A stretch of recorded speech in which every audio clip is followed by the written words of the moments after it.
Mercury लगभग 3.8 अरब साल पहले एक विशाल एस्टेरॉयड प्लैनेट से टकराने वाला है। बूम! ब्लास्ट वेव के साथ साथ टुकड़े अलग अलग दिशाओं में उड़ रहे हैं। जब धूल बैठती है तो हमें लगभग ओंटारियो लेक के साइज का एक क्रेटर दिखाई देता है। यहाँ सबसे दिलचस्प बात क्रेटर का आकार है। यह दिखता है एक मकड़ी जैसा, सेंटर में एक गोल शरीर और पैरों का एक गुच्छा जो अलग अलग दिशाओं में क्रेटर से फैला हुआ है। लेकिन सबसे अजीब बात यह है कि मकड़ी के पैर केंद्र से बिल्कुल मेल नहीं खाते हैं।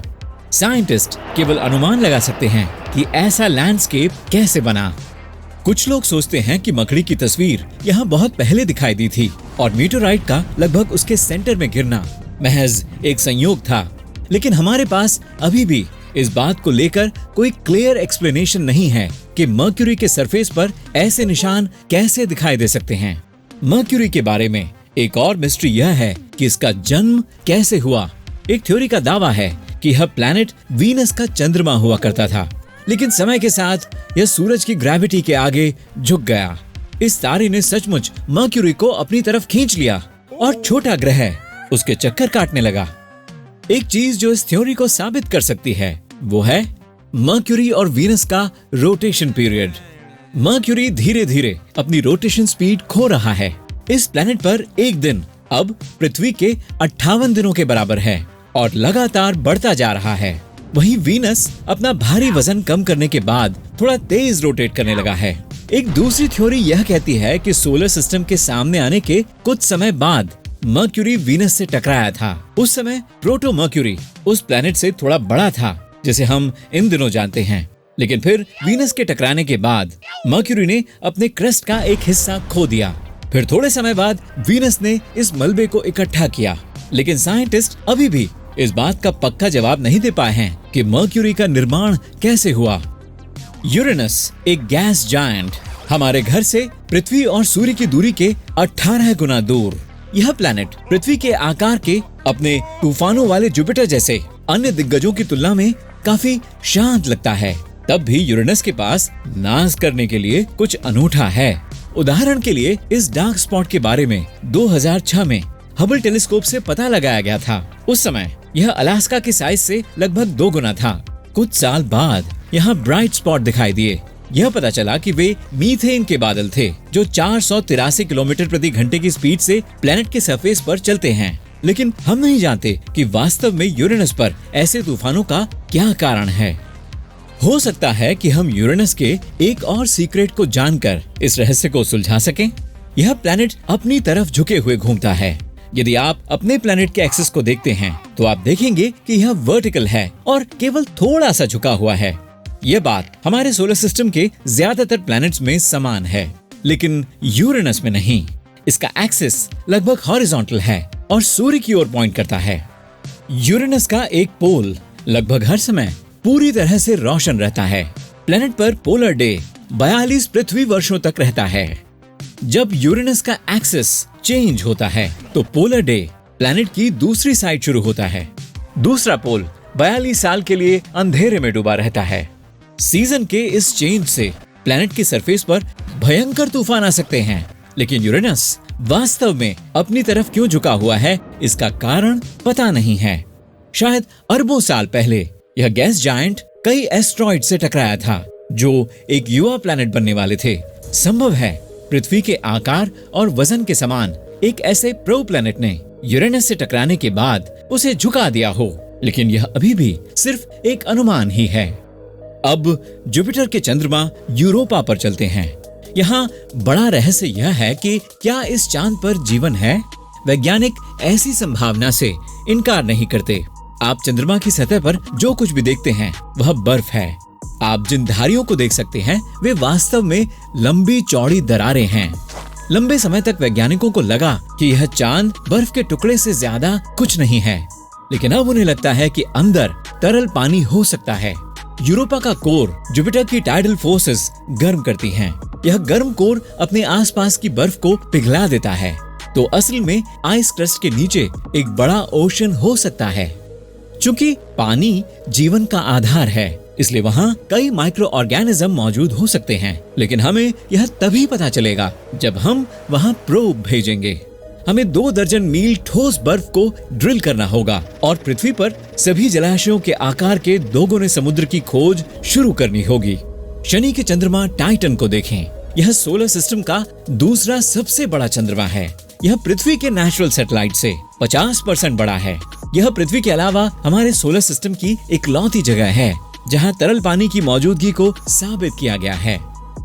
लेकिन टाइटन की सबसे दिलचस्प बात इसका एटमॉस्फेयर है। यह 400 किलोमीटर घना है।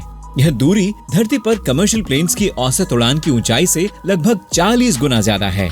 साथ ही यह 95% नाइट्रोजन है।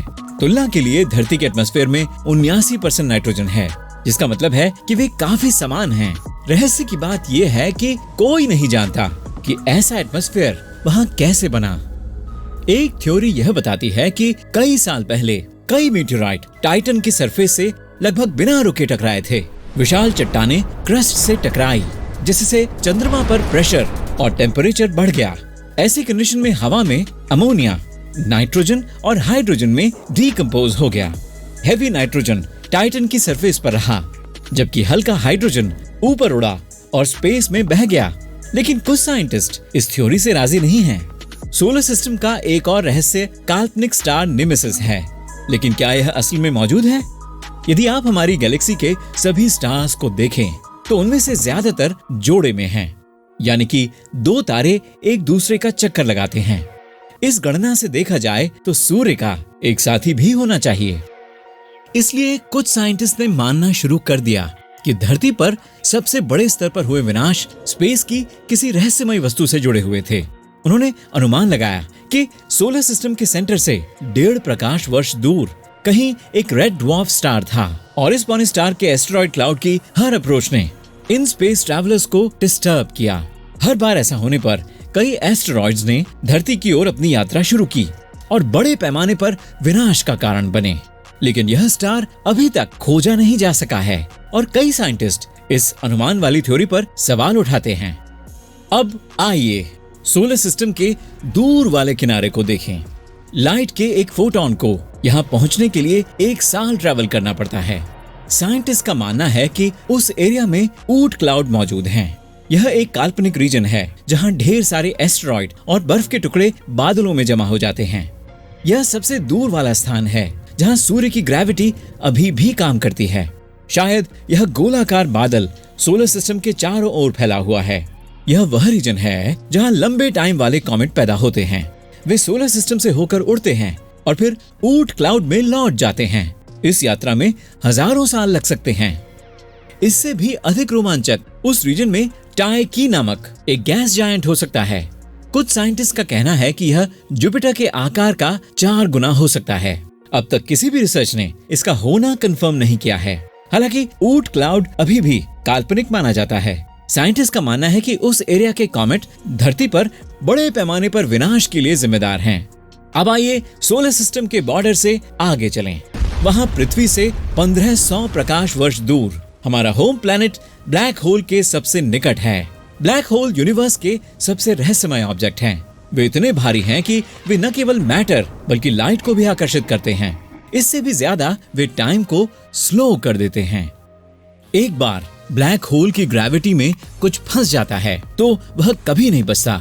लाइट और मैटर धीरे धीरे इवेंट होराइजन के पास सेटल हो जाते हैं और जल्द ही कभी न खत्म होने वाले अंधकार में गायब हो जाते हैं। यहाँ टाइम अलग तरह से फ्लो करता है। ब्लैक होल के पास 1 मिनट धरती पर हफ्तों के बराबर हो सकता है। सबसे बड़ा रहस्य यह है कि वास्तव में ब्लैक होल के अंदर क्या है। कुछ लोग अनुमान लगाते हैं कि क्रशिंग प्रेशर के अलावा कुछ भी नहीं है, जो वहां पहुंचने वाली किसी भी चीज को नष्ट कर देता है। दूसरों का कहना है कि यह किसी दूसरे डायमेंशन का पोर्टल हो सकता है या यूनिवर्स में किसी दूसरे स्थान का वर्म होल हो सकता है।